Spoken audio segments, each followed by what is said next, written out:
అయ్యప్ప స్వామి నామస్మరణతో విజయవాడ గాంధీనగర్ ప్రాంతం మారుమోగింది. లోక కళ్యాణార్థం మా ఆర్ట్స్ మిత్ర బృందం ఆధ్వర్యంలో అంగరంగ వైభవంగా అయ్యప్ప పడిపూజ మహోత్సవ కార్యక్రమం ఎంతో అంగరంగ వైభవంగా నిర్వహించారు.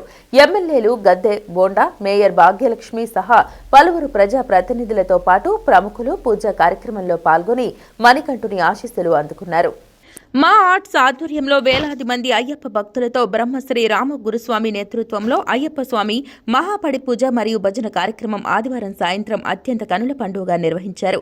కార్యక్రమానికి శాసనసభ్యులు బోండా ఉమామహేశ్వరరావు, గద్దె రామ్మోహన్ రావు, నగర మేయర్ రాయని భాగ్యలక్ష్మి, మా ఆర్ట్స్ అధినేత చంటి, మిత్ర బృంద సభ్యులు బాబీ, చెన్నుపాటి శ్రీనివాసరావు, అడపాల సత్యనారాయణ, శ్రీ గణపతి, శ్రీ అయ్యప్ప స్వామికి ప్రత్యేక పూజలు నిర్వహించారు. స్వామివారి భజన కార్యక్రమానికి అయ్యప్పలు భక్తులు పెద్ద ఎత్తున తరలివచ్చారు. దీక్షాపరులు, శివస్వాములు, భవానీలు, భక్తులు యావన్ మంది విచ్చేసి స్వామివారి తీర్థ ప్రసాదాలు స్వీకరించారు. తెనాలి భాస్కర్ స్వామి నిర్వహించిన శ్రీ అయ్యప్ప భజన కార్యక్రమం అయ్యప్పలను ఎంతగానో ఆకట్టుకుంది. గాంధీనగర్ మా ఆర్ట్స్ కార్యాలయం వద్ద అయ్యప్ప స్వామి మహాపడి పూజ కార్యక్రమం ఆద్యంతం భక్తి శ్రద్ధలతో నిర్వహించారు. ప్రత్యేకమైన పూలతో శ్రీ అయ్యప్ప స్వామి మండపాన్ని ఏర్పాటు చేసి 18 మెట్లుగా 18 అయ్యప్ప స్వామి విగ్రహాలను ప్రతిష్ఠించారు. గణపతి, కుమారస్వామి విగ్రహాలను ప్రతిష్ఠించి తొలుత గణపతి పూజతో ప్రారంభించి సుదర్శన హోమం, శ్రీ సుబ్రహ్మణ్య స్వామి కలశం, అమ్మవారి పూజలు నిర్వహించారు. అనంతరం అయ్యప్ప స్వామికి 18 రకాల అభిషేకాలు, ఆభరణాల పడిపూజ కార్యక్రమాన్ని వైభవంగా నిర్వహించారు. అయ్యప్ప నామస్మరణతో గాంధీనగర్ ప్రాంతమంతా మారుమోగింది. కార్యక్రమానికి భక్తులు పెద్ద సంఖ్యలో హాజరయ్యారు. అయ్యప్ప భక్తులకు అన్నప్రసాద వితరణ చేశారు. ఎంతో మహిమ కలిగిన అయ్యప్ప దీక్ష పరులు 41 రోజుల పాటు కఠోర ఉపవాస దీక్షలో పూజా కార్యక్రమాలు చేసి అయ్యప్ప స్వామి సన్నిధికి వెళ్లి మాల విరమణ చేయడం జరుగుతుందని నిర్వాహకులు తెలిపారు. మా ఆర్ట్స్ ఆధ్వర్యంలో లోక కళ్యాణం కోసం ఏటా ప్రత్యేక పూజలు నిర్వహించడం జరిగిందని చెప్పారు. కార్యక్రమంలో పలు డివిజన్ల కార్పొరేటర్లు, వివిధ రాజకీయ పార్టీల నాయకులు, వ్యాపారవేత్తలు, పారిశ్రామికవేత్తలు హాజరయ్యారు. మా ఫ్రెండ్స్ ఆధ్వర్యంలో రాము గురుస్వామి గారి అయ్యప్ప పడిపూజ మహోత్సవం చేపట్టడం జరిగింది. ఈ అయ్యప్ప పడిపూజ మహోత్సవం ఘనంగా ఉభయ రాష్ట్రాల్లో ఎక్కడ జరగని విధంగా ఘనంగా జరిపించడానికి పూనుకొని మా ఫ్రెండ్స్ ఆధ్వర్యంలో చేపట్టాం. మా ఫ్రెండ్స్ ఆధ్వర్యంలో అనేక ఆధ్యాత్మిక కార్యక్రమాలు చేపట్టడం జరిగింది.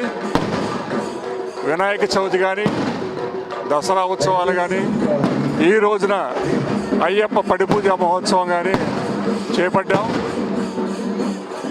ఏదో మా వంతుగా స్నేహితులంతా కలిసి ఈ రాష్ట్రం అభివృద్ధి వైపు పయనించాలని, అలాగే రాష్ట్ర ప్రజలు ఆనందంతో సుభిక్షంగా ఉండాలని కోరుకుంటూ మా వంతుగా ఇలాంటి ఆధ్యాత్మిక కార్యక్రమాలు చేపట్టడం జరిగింది.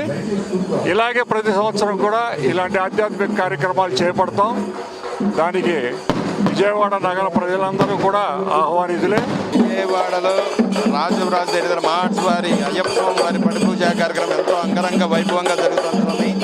ఈ కార్యక్రమానికి ప్రతి ఒక్కరూ విచ్చేసి స్వామి వారి కృపకు పాత్రలు కావాలని కోరుకుంటున్నాము. ఎక్కడా జరగని విధంగా 18 మెట్లకి 18 అయ్యప్ప విగ్రహాలను పెట్టి ఎంతో అంగరంగ వైభవంగా చేస్తున్నాం స్వామి. మకర సంక్రాంతికి స్వామివారికి ఆభరణాలు ఎలా అలంకారం చేస్తారో మనం కూడా ఇక్కడ అలంకారం చేస్తాం స్వామి. ఎంతో కనులకు పండుగ ఉంటుంది. ఈ కార్యక్రమాన్ని అందరికీ తెలిగించి అందరూ స్వామివారి కృపకు పాత్రలు కావాలని కోరుకున్నాం. మా ఆర్ట్స్ వారు ఎంతో అంగరంగ వైభవంగా చేస్తున్నారండి. ప్రతి కార్యక్రమం వాళ్ళు ఎంతో ఆనంద భక్తి శ్రద్ధలతో చేస్తున్నారు. వారందరూ వారి వ్యాపారులు అందరూ అష్టైశ్వర్య ఆయురారోగ్యాలతో అందరూ బాగుండాలని మనసుకుంటున్నాం. స్వామి శరణమయ్యప్ప. ఈ పూజకు వచ్చిన వాళ్ళందరికీ కలిసి రావాలని మనస్ఫూర్తిగా కోరుకున్నాం. స్వామి శరణమయ్యప్ప. ఏదైతే కార్తీక మాసం స్టార్ట్ అయినప్పటి నుంచి జ్యోతి వరకు కూడా పెద్ద ఎత్తున అయ్యప్ప స్వాములు అందరూ కూడా స్వామివారి దీక్ష తీసుకుని శబరిమలకు బయలుదేరుతున్న తరుణంలో మనకి కేంద్ర ప్రభుత్వం అంతా కూడా ఒక మంచి శుభవార్త చెప్పింది. ఏదైతే గత సంవత్సరంలాగే ఈ సంవత్సరం కూడా స్వాములందరూ కూడా ఇరుముడిని నేరుగా వాళ్ళ ఫ్లైట్లో వాళ్ళ దగ్గర పెట్టుకుని ఏదైతే క్యారీ-ఆన్తో తీసుకెళ్లేటువంటి మంచి వెసులుబాటు కల్పించడం స్వాములకి ఎంతో ఉపయోగకరం, మేలు చేసినటువంటి పరిస్థితి. ఎందుకంటే ఇరుముడిని ఎంతో ప్రాముఖ్యంగా భావించేటువంటి స్వాములు చెక్-ఇన్లు వేయడం కన్నా క్యారీ-ఆన్లు వెళ్ళడం వల్ల చాలా ఉపయోగకరం. సో దానికి కేంద్ర మంత్రి రామ్మోహన్ నాయుడు గారికి, అదేవిధంగా కేంద్ర ప్రజలందరికీ కూడా, రాష్ట్ర ప్రభుత్వంలో ఉన్నటువంటి ముఖ్యమంత్రి గారికి అందరికీ శబరిమలకి వెళ్ళే స్వాములందరూ కూడా పెద్ద ఎత్తున వాళ్ళకి ధన్యవాదాలు తెలుపుకోవటం.